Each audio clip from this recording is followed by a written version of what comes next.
Shalom jemaat Tuhan, kita patut bersyukur buat kemurahan begitu Tuhan yang begitu luar biasa.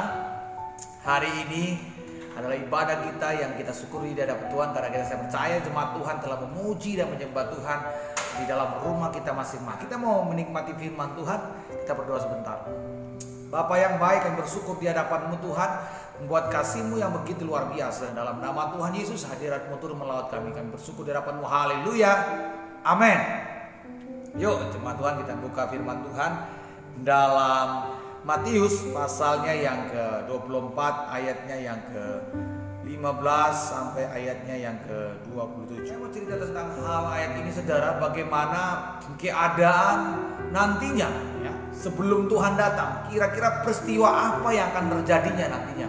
Peristiwa apa saja yang terjadi nantinya. Yang pertama maka orang-orang yang di Yudea haruslah berlari atau melarikan diri ke pegunungan.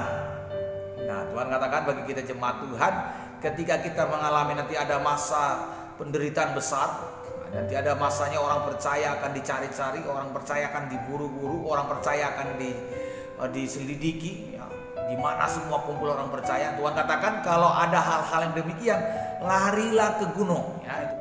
Artinya apa? Itulah tempat yang paling aman. Artinya ke daerah-daerah yang tersembunyi, daerah-daerah yang sangat tidak bisa terdeteksi, saudara. Yang kedua, apa yang harus kita lakukan nantinya ketika kita berada di masa-masa penderitaan yang berat? Tuhan katakan orang yang sedang di peranginan di atas rumah, janganlah ia turun untuk mengambil barang-barang dari rumahnya. Yang kedua adalah jika kita hal terjadi penyiksaan bagi orang percaya, hendaklah kita bersembunyi, saudara. Artinya gini, kalau kita berada di rumah dan kita mendengarkan ada berita-berita bahwa kita orang percaya sedang dicari-cari, saudara, Tuhan katakan jangan usah turun, jangan usah kemana-mana, jangan usah jalan kemana-mana, di rumah saja, tetap tinggal di rumah saja, atau kau cari zona yang paling aman untuk kita tidak bisa ditemukan, saudara. Nah itu makanya saudara, hari ini benarlah seperti kita belajar seperti sekarang ini ada kasus pandemik ya, pemerintah mengimbau kita supaya di rumah saja. Saya baru sadar saudara, memang kalau kita di rumah saja selama 2 minggu atau 3 minggu, wah terasa gelisahnya luar biasa. Aduh rasanya pengen keluar, aduh pengen kayaknya menghirup udara segar, pengen refreshing, mulai rasa penat saudara. Tapi hal ini bagi saya, wah jangan-jangan ini pembelajaran bagi kita. Suatu saat nanti terjadi peristiwa yang mengejutkan ya, penganiayaan, masa penderitaan besar-besar bagi orang percaya. Kita sudah siap karena kita sudah punya pengalaman tentang tinggal di rumah. Jadi saudara, ketika terjadi hal-hal penganiayaan yang luar biasa, kita tidak terkejut lagi untuk tinggal di rumah, menyembah Tuhan di rumah, bersekutu di rumah, beraktivitas di rumah, saudara. Gitu. Jadi saudara, saya masih tahu kalau Tuhan sudah bicara tentang mengingatkan kita, berarti kita tidak bisa persalahkan Tuhan nantinya. Ah Tuhan, kok kau nggak kasih tahu bahwa nanti akan terjadi hal-hal ini? Nah, Tuhan udah kasih tahu hari ini bagi kita, amin. Yang sekarang ini kita udah siap belum? Kalau terjadi sesuatu ya bagi orang percaya, kita dicari, diburu, dianiaya, kita udah siap belum? Makanya saudara, mulai hari ini saudara perlengkapi rohani, terus perlengkapi persekutuan, perlengkapi kedekatan dengan Tuhan, sehingga ketika hal-hal yang tidak kita inginkan terjadi, kita sudah siap. Makanya penting dalam hidup kita berjaga-jaga sambil berdoa. Berdoa, bangun persekutuan dengan Tuhan, bangun penyembahan dengan Tuhan. Tapi Tuhan kan berjaga-jaga, berarti harus ada hikmat, kebijaksanaan. Tuhan katakan kalau ada mulai mendengarkan berita-berita yang tidak baik, bahwa orang-orang percaya mulai dicari, orang percaya mulai diburu, maka Tuhan katakan di mana kau berada, tetaplah di situ, jangan kemana-mana. Kalau ada orang percaya yang lahir pada saat itu, ya, melahirkan pada saat itu, atau membutuhkan keperluan-keperluan yang diperlukan untuk anak, celaka Tuhan. Karena gini saudara, saya masih ingat, jika terjadi masa antikris, jika peristiwa ini terjadi di masa antikris, maka kita nggak bisa memberi perlengkapan apapun Tuhan untuk memenuhi kebutuhan anak kita.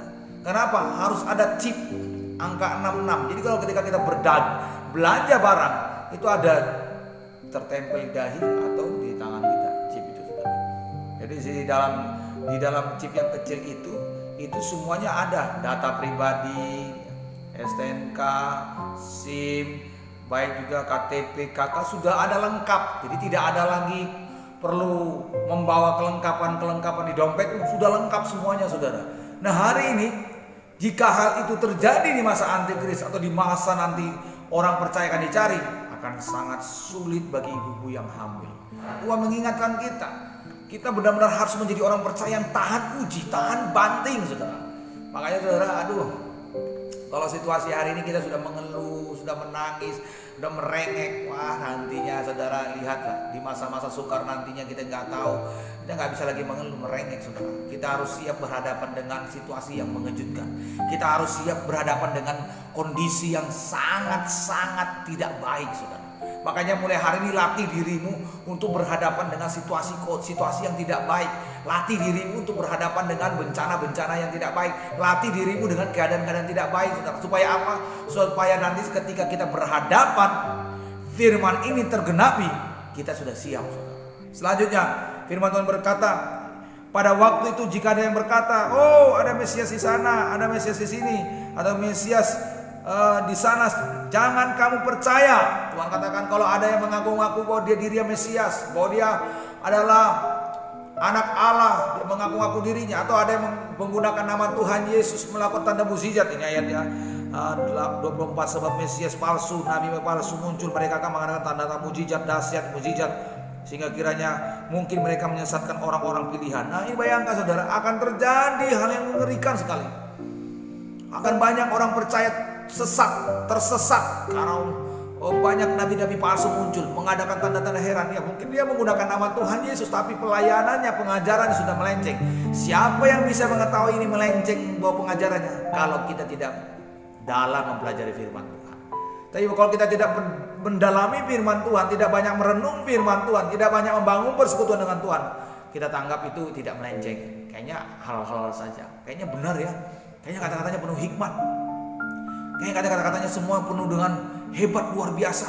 Wah ini gak ada melenceng dengan firman Tuhan. Kalau kita gak kritis dengan firman, gak belajar firman lebih dalam, tidak membangun persekutuan yang kuat dengan Tuhan, bisa saja kita salah satunya orang yang akan jadi tersesat, saudara. Maka firman Tuhan pernah katakan dalam Wahyu 3/4 dari bintang di langit ditarik oleh ekor ular itu. Itu gambaran apa? Itu gambaran orang percaya, saudara, yang nantinya di masa-masa sukar, di masa-masa yang sangat kritis ini, di masa akhir zaman, bahkan di ujung zaman akhir, saudara, akan banyak orang percaya yang bertumbangan, berjatuhan di tengah-tengah situasi yang menggoncangkan.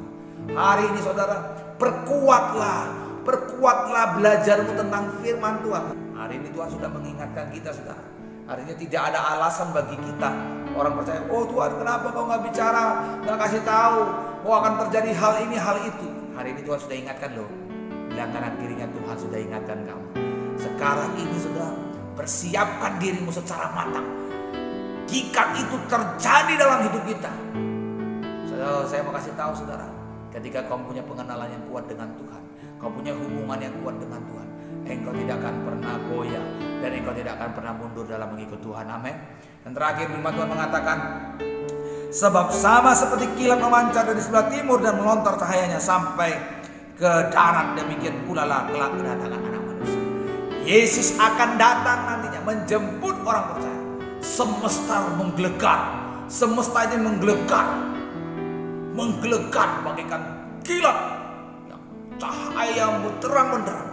Kedatangannya mengejutkan semesta dunia ini, saudara. Dia datang dengan para malaikat dan seluruh umat orang percaya, saudara. Hari ini saudara, saya mau kasih tahu bagi kita, sudah siapkah engkau, saudara? Bukan soal menantinya Tuhan, tapi sudah siapkah engkau jika hal ini nantinya terjadi di depan? Kita tidak tahu kapan ini terjadi, tapi yang menjadi pertanyaan, apakah kita sudah siap jika hal ini datang dan terjadi bagi orang percaya? Kiranya firman Tuhan memberkati kita dan kita semakin dikuatkan dalam Tuhan. Haleluya. Amin. Kita berdoa. Bapa yang baik yang bersyukur di hadapan-Mu Tuhan, hari ini kami telah mendengarkan firman Tuhan yang luar biasa. Firman Tuhan yang mengingatkan kami sebagai warning bagaimana kami Tuhan bicara bahwa akan terjadi peristiwa-peristiwa yang mengerikan nantinya sebelum kedatangan Tuhan. Dan hari ini Tuhan sudah mengingatkan kami supaya kami siap sedia, supaya kami melatih diri kami untuk tidak cengeng, melatih diri kami Tuhan untuk tidak mengeluh bersungut-sungut Tuhan, melatih diri kami untuk bisa hidup apa adanya, melatih diri kami Tuhan untuk siap berani menghadapi situasi apapun Tuhan. Apapun yang terjadi, Kami mau tetap cinta Yesus. Apapun keadaan dunia ini terjadi goncang Tuhan, kami tetap tinggal di dalam tangan Tuhan. Terima kasih Roh Kudus. Dalam nama Tuhan Yesus bersyukur di hadapan-Mu. Haleluya, haleluya. Amin.